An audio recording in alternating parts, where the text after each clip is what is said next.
Les pneus crissent sur le pavé mouillé de Barcelone, et soudain, la voiture s'arrête net au milieu de la rue déserte. Taï, attends. Je ne peux pas te laisser partir comme ça, crie Alix, sa voix brisée par l'émotion, en sortant sous la pluie battante. Mon cœur s'arrête, cette conductrice que je croyais hétéro, avec son sourire innocent et ses histoires de petite amie, vient de me révéler un secret qui bouleverse tout. Je m'appelle Taï, une Française de 25 ans installée en Espagne depuis 2 ans pour fuir un passé trop lourd. Paris m'avait étouffée avec ses souvenirs d'une rupture amère, d'un amour perdu dans les méandres de la trahison. Barcelone, avec ses rues vivantes et son air marin, m'offrait un nouveau départ. Je travaillais comme graphiste freelance, passant mes journées dans des cafés bohèmes, entourée de l'énergie catalane qui me rappelait vaguement la joie de vivre française. Mais la solitude pesait, surtout les soirs où le vent du large portait l'écho de mes regrets. Ce soir-là, j'avais commandé un trajet via une application de covoiturage. La nuit tombait sur la ville, et une averse soudaine transformait les trottoirs en miroirs liquides. Alix arriva dans une petite Fiat rouge, son profil illuminé par les phares des voitures passantes. 20 ans, blonde aux cheveux courts, un piercing discret au nez, elle arborait un sourire éclatant qui contrastait avec la grisaille extérieure. « Bonsoir, Taï. » Prête pour l'aventure, lança-t-elle en ouvrant la portière passager. Son accent espagnol chantant, matiné d'un français approximatif appris à l'école, me fit sourire malgré ma fatigue. Le trajet commença banalement. Nous traversions les Ramblas animées, où des touristes se pressaient sous des parapluies colorés. Alix parlait avec animation de sa vie, étudiante en architecture à l'université de Barcelone, passionnée par Gaudí et ses œuvres folles. Tu sais, la Sagrada Familia, c'est comme un rêve inachevé. Ça me donne envie de créer quelque chose d'éternel, dit-elle, les yeux pétillants dans le rétroviseur. Je hochai la tête, fasciné par son enthousiasme juvénile. Moi, je lui racontais mes escapades en France, les cafés de Montmartre, les promenades le long de la Seine. Une connexion subtile s'installait, comme un fil invisible tissé par les mots. Mais au fur et à mesure que nous avancions vers mon quartier de Gracia, l'atmosphère changea. Alix posa des questions plus personnelles. « Et toi, Taï, qu'est-ce qui t'a amené ici? Une histoire d'amour ?» Je hésitai, mais son regard sincère m'encouragea. Je lui parlais de mon ex, une femme qui m'avait brisé le cœur en me trompant avec un collègue. C'était dur, mais j'ai appris que l'amour vrai demande du courage, murmurai-je. Alix se tut un instant, ses mains crispées sur le volant. Moi, j'ai un copain, Pablo. Il est gentil, mais... Parfois, je me sens perdue. Sa voix trembla légèrement, et je sentis un frisson me parcourir. Arrivé à destination, je payai via l'app et sortis sous la pluie. Merci, Alix. Bonne soirée. Mais elle ne redémarra pas. Au lieu de cela, elle descendit de la voiture, ses vêtements se trempant instantanément. Taï, attends. Ton histoire. Elle m'a touchée. Je ne sais pas pourquoi, mais je ressens quelque chose. Ces mots me figèrent sur place. Cette jeune femme, que je croyais hétéro, me regardait avec une intensité qui faisait fondre les barrières. Je bredouillai, « Alix, tu es sûre ?» Elle s'approcha, et sous la lueur d'un lampadaire, nos lèvres se frôlèrent dans un baiser impulsif, chargé d'une émotion brute. Les jours suivants furent un tourbillon. Alix m'envoya des messages, des invitations à des promenades dans le parc Güell, où les mosaïques colorées reflétaient notre confusion naissante. Elle avoua que Pablo était plus un ami qu'un amant, une relation de convenance pour plaire à sa famille conservatrice. En Espagne, ce n'est pas toujours facile d'assumer qui on est, confia-t-elle un après-midi, assise sur un banc surplombant la ville. Je la serrai dans mes bras, sentant son cœur battre contre le mien. Notre amour grandissait, teinté de la passion française que j'apportais et de la fougue espagnole d'Alix. Pourtant, des doutes s'insinuaient. Alix parlait souvent de sa peur du jugement, de ses amis qui la voyaient comme la fille parfaite avec son copain. Je tentais de la rassurer, lui racontant mes propres luttes en France, où l'acceptation n'était pas toujours acquise malgré les apparences. Nos nuits devinrent des havres de tendresse, dans mon petit appartement aux murs blancs, où nous explorions nos corps avec une douceur infinie. Alix, avec sa jeunesse, apportait une fraîcheur qui me guérissait de mes blessures passées. Mais le destin, cruel, prépara son coup. Un soir, alors que nous dînions dans un tapas-bar caché, Alix reçut un appel. Son visage pâlit. C'est Pablo. Il veut me voir. Je sentis un pincement au cœur, mais elle m'assura que c'était pour rompre. Je t'aime, Taï. C'est toi que je choisis. Ces mots me réchauffèrent, et nous rentrâmes ensemble, enlacés sous les étoiles. Le lendemain, cependant, tout bascula. Alix ne répondit pas à mes messages. Inquiète, je me rendis à son université, errant dans les couloirs ornés de plans architecturaux. Là, je la vis, enlacée avec Pablo, riant comme si de rien n'était. Mon monde s'effondra. Était-ce une trahison? Avait-elle joué avec mes sentiments? Je m'enfuis, les larmes coulant sur mes joues, sous le soleil impitoyable de Barcelone. La trahison d'Alix me frappa comme un coup de poignard invisible, laissant une plaie béante dans mon âme. Je rentrai chez moi en titubant, les rues de Gracia semblant se refermer sur moi comme un étau. Comment avait-elle pu? Après ces nuits partagées, ces confessions murmurées dans l'intimité, ces promesses scellées par des baisers passionnés. Je m'effondrai sur mon lit, revivant chaque instant, son rire cristallin, ses mains douces sur ma peau, ses yeux bleus qui me regardaient comme si j'étais le centre de l'univers. Les heures devinrent des jours de tourment. Alix tenta de m'appeler, mais je bloquai son numéro, préférant le silence à des explications mensongères. Barcelone, autrefois refuge, devint un labyrinthe de souvenirs douloureux. Je errais dans le Barry gothique, ces ruelles médiévales évoquant les intrigues d'un roman de Zola, où l'amour se heurte à la réalité sociale. En France, j'avais connu la trahison, mais ici, en terre étrangère, elle prenait une ampleur dévastatrice. Un soir, incapable de supporter la solitude, je sortis dans un bar lesbien discret près de la Plaza del Sol.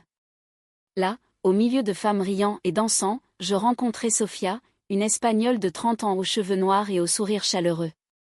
Elle m'écouta patiemment, versant du vin rouge dans nos verres.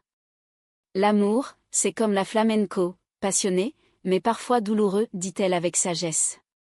Nous parlâmes tard dans la nuit, et pour la première fois depuis la trahison, je sentis un soupçon de guérison. Pourtant, Alix ne disparut pas de mes pensées. Je rêvais d'elle, de nos promenades sur la plage de la Barceloneta, où les vagues de la Méditerranée léchaient nos pieds nus. Était-ce vraiment une trahison, ou une peur panique? Je me rappelais ces mots sur sa famille, catholique fervent, qui attendait d'elle un mariage traditionnel. Peut-être avait-elle reculé face à l'abîme. Puis, un message anonyme arriva sur mon téléphone, « Rencontre-moi à la Sagrada Familia ce soir. » Alix. Mon cœur bondit. Était-ce un piège? Une tentative de réconciliation? Malgré mes doutes, je m'y rendis, le crépuscule enveloppant la basilique inachevée de Gaudí dans une aura mystique. Les tours élancées semblaient juger mon âme tourmentée. Alix était là, assise sur un banc, les yeux rougis. Taï, merci d'être venue. Sa voix était un murmure. Elle expliqua tout, Pablo l'avait surprise en train de lire mes messages, et dans la panique, elle avait faim de l'aimer encore pour éviter un scandale. Ma famille. Il ne comprendrait pas. Mais je t'aime, Taï. Je suis perdue sans toi. Des larmes coulaient sur ses joues, et je sentis ma colère fondre. Nous nous embrassâmes sous les lumières de la cathédrale, un baiser chargé de pardon et de promesses renouvelées. Notre relation reprit, plus forte, mais avec des ombres. Alix luttait contre ses démons intérieurs, oscillant entre son identité naissante et les attentes sociétales. Nous passâmes des week-ends à Madrid, explorant le Prado et ses chefs-d'œuvre, où les toiles de Goya reflétaient nos tourments intérieurs.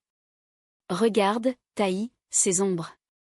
C'est comme nous, en lutte contre la lumière, murmura-t-elle un jour. Mais le conflit s'intensifia. La famille d'Alix découvrit notre liaison via un ami indiscret. Son père, un homme rigide, l'appela pour un ultimatum, choisis, Alix. Ta vie normale ou cette folie. Elle rentra en pleurs, déchirée. Je ne veux pas te perdre, mais ils sont tout pour moi. Je la serrai fort, lui rappelant que l'amour vrai transcende les barrières. En France, j'ai appris que le courage vient du cœur, dis-je. Le point culminant arriva lors d'une fête familiale. Alix m'invita secrètement, mais Pablo y était, invité par ses parents. La tension était palpable. Au milieu du dîner, Pablo, jaloux, révéla tout: Alix est avec une femme. Une Française. Un silence de mort s'abattit. Le père d'Alix se leva, furieux, et la confrontation éclata. Alix, tremblante, me défendit: Papa, je l'aime. C'est qui je suis. Mais il la renia sur le coup, la chassant de la maison. Alix s'effondra dans mes bras, brisée. Nous rentrâmes à Barcelone, où elle emménagea chez moi. Les jours suivants furent un mélange de tristesse et de renaissance. Elle pleurait la perte de sa famille, mais découvrait une liberté nouvelle. Grâce à toi, Taï, je me sens vivante, confia-t-elle. Pourtant, la trahison initiale laissait des cicatrices. Je doutais parfois de sa loyauté, et des disputes éclataient. Comment puis-je te faire confiance après ça, criai-je un soir. Alix, en larmes, répondit: Je me bats pour nous. Donne-moi du temps. Le temps, ce guérisseur impitoyable, tissa lentement les fils de notre relation. Alix, privée de sa famille, trouva refuge dans mes bras et dans son article. Elle dessinait des plans d'édifices imaginaires, inspirés par notre amour, des tours entrelacées symbolisant l'union contre l'adversité. C'est nous, Taï. Indestructible, disait-elle avec un sourire timide. Je l'encourageais, l'emmenant à des expositions à la Fundació Miró, où les couleurs vives chassaient les ombres de nos cœurs. Mais la vie en Espagne n'était pas un conte de fées. Alix luttait avec son identité, consultant une thérapeute pour naviguer ses sentiments. Je pensais être hétéro, mais toi. Tu as réveillé quelque chose de profond, avoua-t-elle lors d'une session partagée. Moi, je revivais mes propres traumas français, où l'amour lesbien avait été source de joie et de peine. Ensemble, nous construisions un avenir, mélangeant la rationalité gauloise à la passion ibérique. Un jour, une lettre arriva, la mère d'Alix, plus compréhensive, proposait une rencontre. Viens avec Taï, écrivait-elle. Le cœur battant, nous nous rendîmes à leur maison à la périphérie de Barcelone. L'accueil fut tendu, mais la mère, les yeux humides, serra Alix dans ses bras. Ma fille, je t'aime telle que tu es. Le père, silencieux, finit par admettre: j'ai eu tort. Le monde change. Ce fut un moment de réconciliation, teinté d'humanité, où les préjugés cédèrent à l'amour familial. Notre lien s'approfondit. Nous voyageâmes en Andalousie, dansant le flamenco à Séville, nos corps se mouvant en harmonie parfaite. Taï, tu es ma muse, murmurait Alix sous les arches mauresques. Je répondais par des poèmes improvisés, inspirés de Baudelaire, célébrant notre passion. Pourtant, un nouveau conflit surgit. Pablo, refusant d'accepter la rupture, harcela Alix avec des messages menaçants. Tu me regretteras, écrivait-il. Inquiète, nous portâmes plainte, mais la peur s'installa. Une nuit, il apparut à notre porte, ivre et furieux. Alix, reviens-moi, cria-t-il. Alix, tremblante, le confronta: c'est fini, Pablo. J'aime Taï. Il partit, mais l'incident nous ébranla.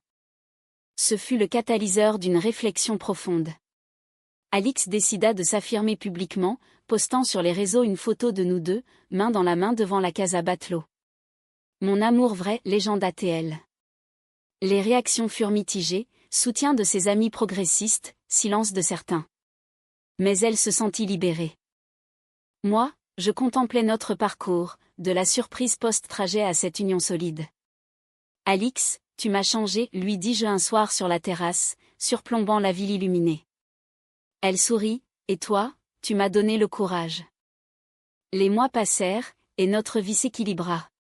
Alix termina ses études, obtenant un stage dans un cabinet d'architecture. Moi, je lançai une exposition de mes graphismes, inspirés par notre histoire. Barcelone devint notre havre, un mélange de cultures où notre amour fleurissait. Mais le destin réserva une dernière épreuve. Alix reçut une offre d'emploi à Paris, ma ville natale. Viens avec moi, Taï. Retournons en France ensemble. Mon cœur se serra, Paris, avec ses fantômes. Pourtant, l'idée de recommencer avec elle m'emplit d'espoir. Oui, mon amour. Allons-y. Nous préparâmes le départ, emballant nos vies dans des cartons. Alix, excitée, imaginait nos promenades aux Tuileries, nos dîners romantiques. Ce sera notre nouveau chapitre, dit-elle. La veille du départ, sous une pluie fine rappelant notre première rencontre, nous nous promenâmes près de la Sagrada Familia. Regarde, Taï, elle est toujours inachevée, comme la vie. Mais avec toi, je me sens complète. Nous nous embrassâmes, scellant notre engagement. Paris nous accueillit avec son élégance familière, ses rues pavées et son air chargé d'histoire. Alix, émerveillée, découvrait la tour Eiffel illuminée, les cafés de Saint-Germain. C'est magique, Taï. Comme dans les films. Je souris, redécouvrant ma ville à travers ses yeux neufs. Notre appartement dans le Marais, quartier vibrant de la communauté LGBT, devint notre nid d'amour. Mais l'adaptation ne fut pas aisée. Alix luttait avec la langue, malgré ses bases, et la nostalgie de l'Espagne la hantait. Barcelone me manque, confiait-elle parfois. Moi, je affrontais mes vieux démons, croiser mon ex dans une rue, revivre les douleurs passées. Pourtant, notre lien nous soutenait. Nous assistions à des spectacles au théâtre du Châtelet, où les drames shakespeariens faisaient écho à nos vies. Un jour, Alix organisa une surprise, un pique-nique au Luxembourg, avec du vin et des fromages. Pour célébrer notre amour, dit-elle en me tendant une bague simple. Veux-tu m'épouser? Les larmes aux yeux, je répondis oui, scellant notre union dans un baiser passionné. La famille d'Alix, réconciliée, vint pour le mariage civil. Son père, ému, prononça un discours, j'ai appris que l'amour n'a pas de frontières. Ce fut un moment humain, où les cultures se fondirent en une célébration joyeuse. Des années plus tard, nous adoptâmes une petite fille, Elena, apportant une nouvelle dimension à notre vie. Alix, architecte reconnue, concevait des espaces inclusifs, moi, je illustrais des livres sur l'amour d'hiver. Notre histoire, de la surprise après un trajet à cette famille unie, inspirait d'autres. Pourtant, le passé ressurgit parfois. Pablo envoya un message d'excuse, avouant sa jalousie. Alix, sereine, répondit avec compassion, le pardon guérit. Ce fut la clôture d'un chapitre douloureux. Aujourd'hui, sous le ciel parisien, je regarde Alix jouer avec Elena. Tu sais, ma conductrice hétéro de 20 ans m'a surpris après un trajet. Et changé ma vie. Elle rit, et toi, tu m'as donné des ailes. Notre amour, kitsché de drame, d'émotion et de romance, prouve que l'humanité triomphe. Dans ce monde, où les cœurs battent au rythme des surprises, nous avons trouvé notre éternité.